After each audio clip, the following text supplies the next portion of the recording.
మత్స్యకారుల పొట్ట కొడుతున్నారు అన్నటువంటి వార్తని హైలైట్ చేసి గంగపుత్రులను తరిమేసేందుకు చంద్రబాబు సర్కార్ కుట్ర, యువలదిన్న హార్బర్ భూములు ప్రైవేట్ సంస్థలు కట్టబెట్టడం దుర్మార్గం, మన ప్రభుత్వ హయాంలో రాష్ట్రంలో మత్స్యకారులందరినీ పక్కాగా మ్యాపింగ్, 3,800 కోట్లతో 10 ఫిషింగ్ పోర్టల్తో హార్బర్లతో వారి జీవన ప్రమాణాల పెంపుకు శ్రీకారం, 150 కోట్లతో 6 ఫిష్ ల్యాండింగ్ సెంటర్లు,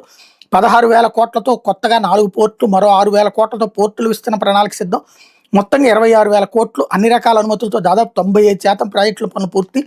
మా ప్రభుత్వంలోనే జువ్వలదిన ఫిషింగ్ హార్బర్ పూర్తి, వచ్చేది మా ప్రభుత్వమే, ఈ హార్బర్ ప్రైవేటీకరణ అడ్డుకుంటాం, 20,000 మందిని బోట్లకు ఓనర్లను చేస్తామని మాటిస్తున్నా, ప్రాణాలకు తెగించి పట్టుకుంటే తమిళ బోట్లను వదిలేస్తారా, మార్చి 12 లోకేష్ వచ్చాడు, మార్చి 16 బోట్లు తరలించేశారు, మత్స్యకారులు కడుపు కొట్టడం కోసం లోకేష్ ఎంపీ ఎమ్మెల్యే ఏకమయ్యారు, కుట్రాధారాలు కాల్ డేటా సహా కళ్ల ముందు కనిపిస్తున్న ఒక్కరినైనా అరెస్ట్ చేశారా, ఇంత దిక్కుమాలిన ప్రభుత్వం ప్రపంచ చరిత్రలో ఇంకోటి ఉండదు,